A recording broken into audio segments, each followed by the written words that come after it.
दोनों आमने सामने बैठे थे। काले शीशों का पर्दा आंखों पर डाले बूढ़ा और मुंह में सिगार दबाए, होठों के दाएं खखोर से फुक-फुक धुआं फेंकता फ्रेंच कट युवा।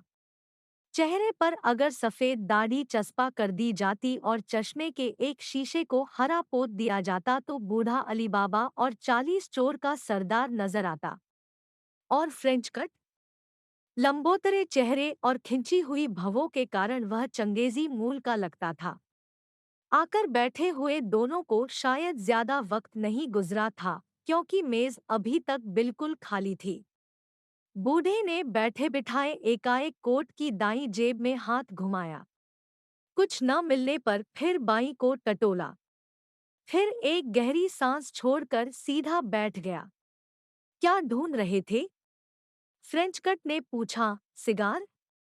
नहीं। तब? ऐसे ही। बूढ़ा बोला। बीमारी है थोड़ी थोड़ी देर बाद जेबें टटोल लेने की। अच्छी तरह पता है कि कुछ नहीं मिलेगा, फिर भी। इसी बीच बेरा आया और मेज पर मेन्यू और पानी भरे 2 गिलास टिका गया। अपनी ओर रखे गिलास को उठाकर मेज पर दाईं तरफ सरकाते हुए बूढ़े ने युवक से पूछा, और सुनाओ, किस वजह से? सिगार लेंगी? बूढ़े के सवाल का जवाब न देकर अपनी ओर रखे पानी भरे गिलास से हल्का सा सिप लेकर युवक ने पूछा। नहीं, बूढ़ा मुस्कराया। बिल्कुल पाक साफ तो नहीं हूँ, लेकिन कुछ चीजें मैं तभी इस्तेमाल करता हूँ जब उन पर मुझे मेरे कब्जे का यकीन हो जाए। एज यू लाइक, युवक भी मुस्करा दिया। मैं सिर्फ 30 मिनट ही यहाँ रुक सकता हूँ, बूढ़ा बोला। इस बीच ऑर्डर की उम्मीद में बेरा 2 बार उनके आसपास मंडरा गया। उन्होंने उसकी तरफ जैसे कोई तवज्जो ही नहीं दी, अपनी बातों में उलझे रहे। मैं तहे दिल से शुक्रगुजार हूँ आपका कि एक कॉल पर ही आपने चले आने की कृपा की। युवक ने बोलना शुरू किया। निबंध मत लिखो, काम की बात पर आओ, बूढ़े ने टोका। बात दरअसल यह है कि आपसे एक निवेदन करना है। वह तो तुम मोबाइल पर भी कर सकते थे। नहीं, वह बात न तो आपसे मोबाइल पर की जा सकती थी और न आपके ऑफिस में, युवक बोला। यकीन मानिए, मैं बाई हार्ट आपका मुरीद हूँ। फिर निबंध? क्या ले आऊं, सर? ऑर्डर के लिए उन्हें पहल न करते देख बेरे ने इस बार बेशर्मी से पूछा। आ, बताते हैं अभी। 10 मिनट बाद आना, चुटकी बजाकर हाथ के इशारे से उसे टरक जाने को कहते हुए युवक बोला। फिलहाल 2 कॉफी रख जाओ, फीकी। शुगर क्यूब्स अलग से। बेरे की परेशानी को महसूस कर बूढ़े ने ऑर्डर किया। बेरा चला गया। कॉफी? तो जहां तक मेरा विचार है, आप लेते नहीं हैं।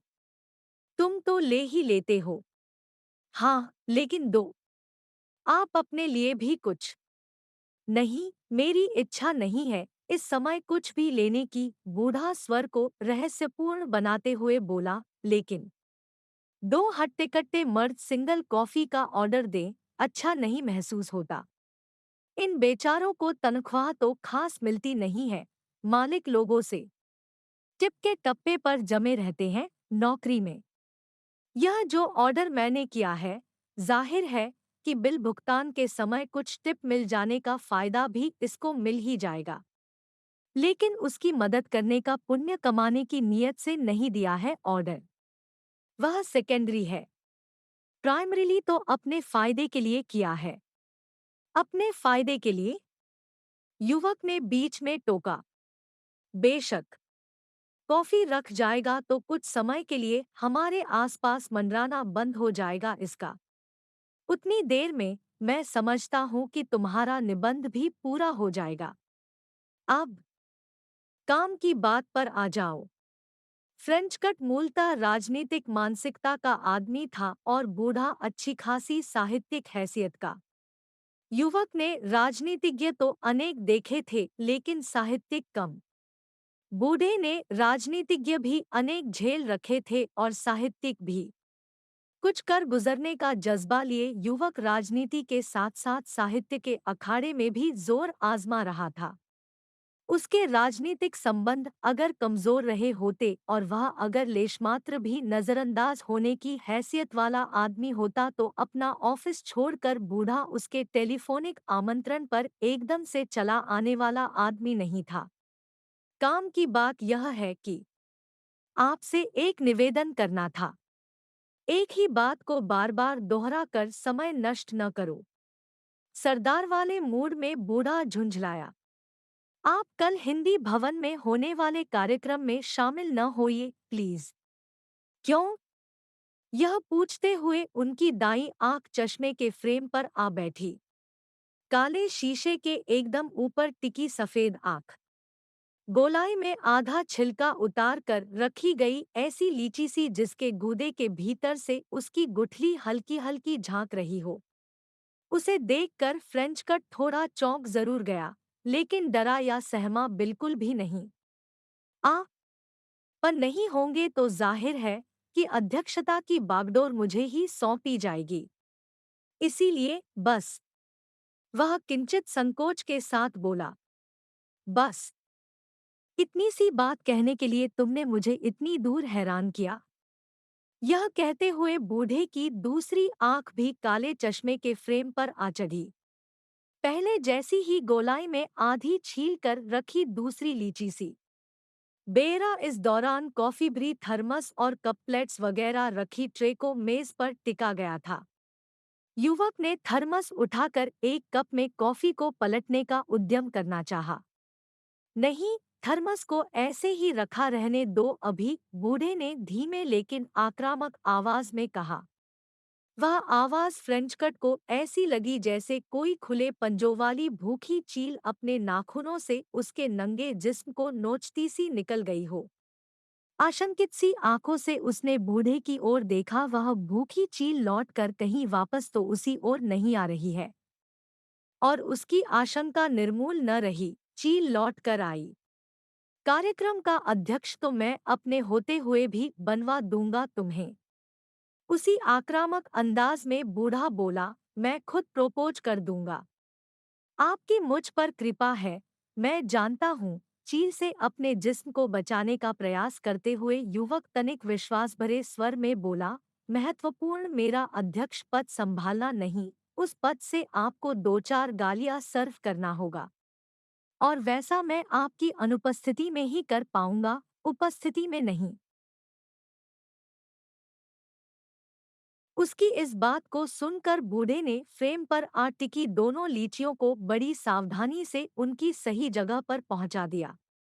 चील के घोंसले से मांस चुराने की हिमाकत कर रहा है मादर, उसने भीतर ही भीतर सोचा। बिना प्रयास के ही प्रसन्नता की एक लहर सी उसकी शिराओं में दौड़ गई जिसे उसने बाहर नहीं झलकने दिया। बाहरी हाल यह था कि अपनी जगह पर सेट कर दी गई लीचियां एकाएक एक साथ उछली और फ्रेम से उछलकर सफेदी पकड़ चुकी भवों पर जा बैठीं।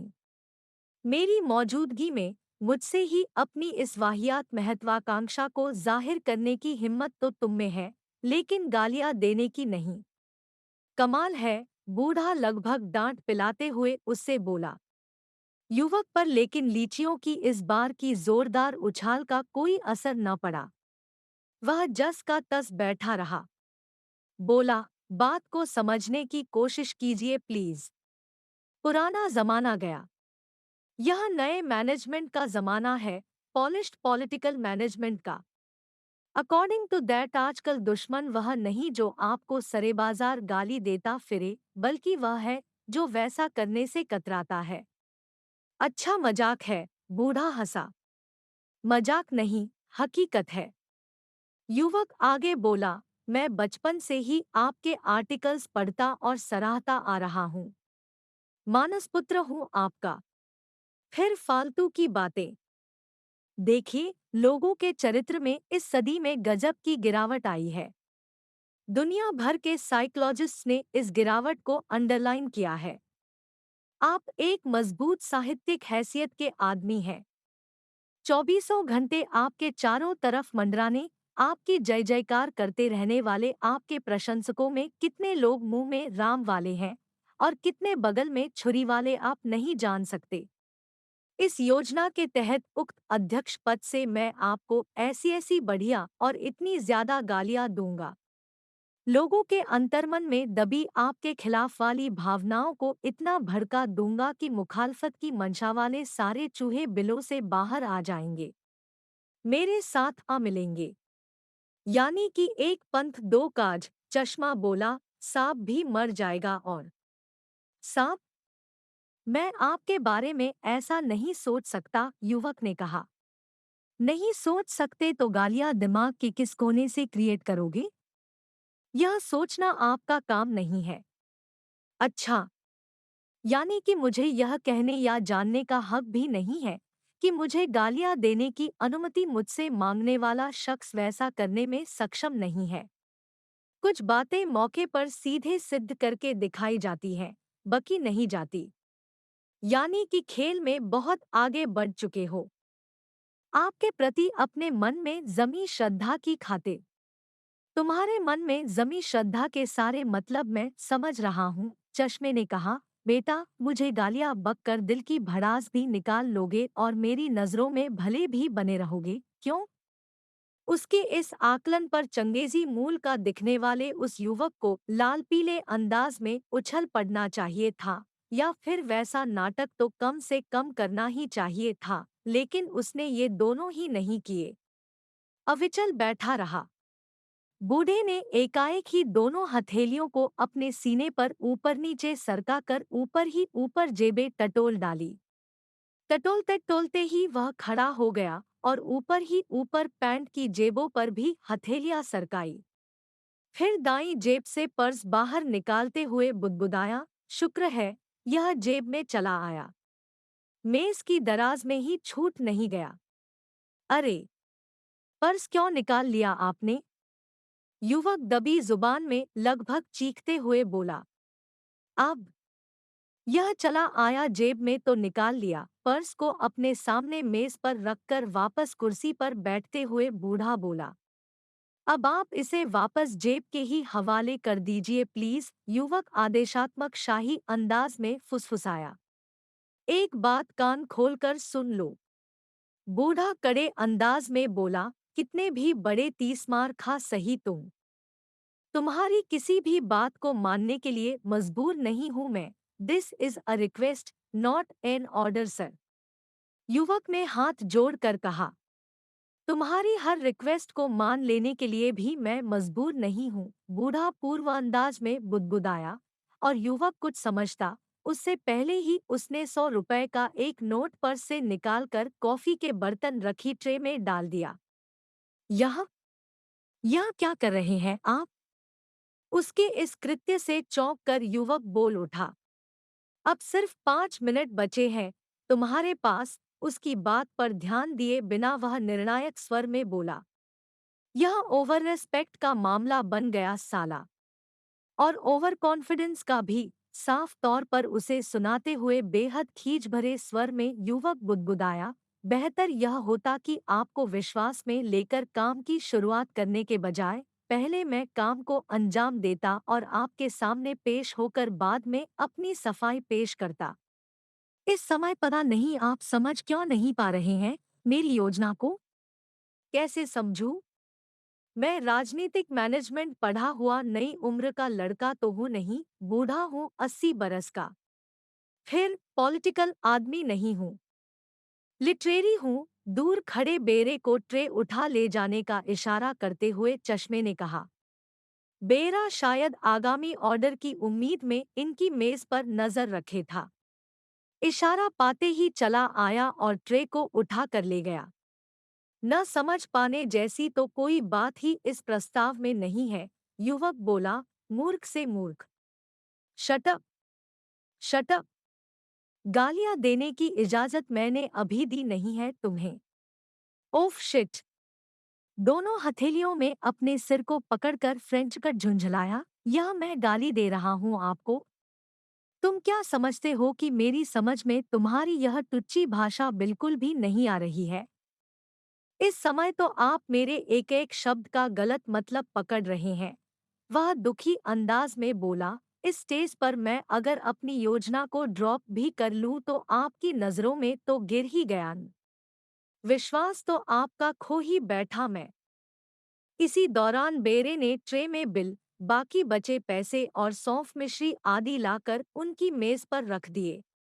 ये सब अपनी जेब में रखो बेटे और ट्रे को यहीं छोड़ दो। बकाए में से 50 रुपए वाला नोट उठाकर अपनी जेब के हवाले करके शेष रकम की ओर इशारा करते हुए बूढ़े ने बेरे से कहा।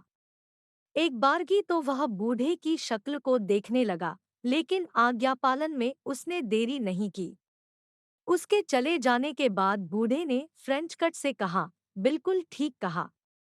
मेरी नजरों में गिरने और मेरा विश्वास खो देने के जिस मकसद को लेकर यह मीटिंग तुमने रखी थी, उसमें तुम कामयाब रहे। मतलब यह कि गालियां तो अब सरेबाजार तुम मुझे दोगे ही। अब तुम मेरी इस बात को सुनो, यह रिस्क मैं लूंगा। हिंदी भवन वाले कार्यक्रम में मैं नहीं जाऊंगा। अध्यक्ष बन जाने का जुगाड़ तुम कर ही चुके हो और मुझे गालियां बक कर मेरे कमजोर विरोधियों का नेता बन बैठने का भी। लेकिन मैं परमिट करता हूं कि उस कार्यक्रम के अलावा भी तुम जब चाहो, जहां चाहो और जब तक चाहो मेरे खिलाफ अपनी भड़ास निकालते रह सकते हो। तुम्हारे खिलाफ किसी भी तरह का कोई बयान मेरी ओर से जारी नहीं होगा। हाँ, दूसरों की जिम्मेदारी मैं नहीं ले सकता। भड़ास नहीं सर, यह हमारी रणनीति का हिस्सा है। पटा लेने की आश्वस्ति से भरपूर फ्रेंच कट प्रसन्न मुद्रा में बोला। हमारी नहीं, सिर्फ तुम्हारी रणनीति का, चर्चा में बने रहने का एक सफल इंतजाम हो जाने की आश्वस्ति के साथ बूढ़ा कुर्सी से उठते हुए बोला। बहरहाल तुम अपने मकसद में कामयाब रहे, क्योंकि मैं जानता हूं कि ऐसा न करने के लिए मेरे रोने गिड़गिड़ाने पर भी तुम अब पीछे हटने वाले नहीं हो। युवक ने इस स्तर पर कुछ भी बोलना उचित न समझा। बूढ़ा चलने लगा तो औपचारिकतावश वह उठकर खड़ा तो हुआ, लेकिन बाहर तक उसके साथ नहीं गया। बूढ़े को उससे ऐसी अपेक्षा थी भी नहीं शायद। समझदार लोग मुड़मुड़ कर नहीं देखा करते, सो उसने भी नहीं देखा। खुद ही फंसने चले आते हैं साले। रेस्तरां से बाहर कदम रखते हुए उसने मन ही मन सोचा और पैंतरेबाज मुझे बताते हैं। बाहर निकलकर वह ऑटो में बैठा और चला गया। उसके जाते ही फ्रेंच कट जीत का जश्न मनाने की मुद्रा में धम से कुर्सी पर बैठा और निकट बुलाने के संकेत स्वरूप उसने बेरे की ओर चुटकी बजाई। उसकी आंखों में चमक उभर आई थी और चेहरे पर मुस्कान।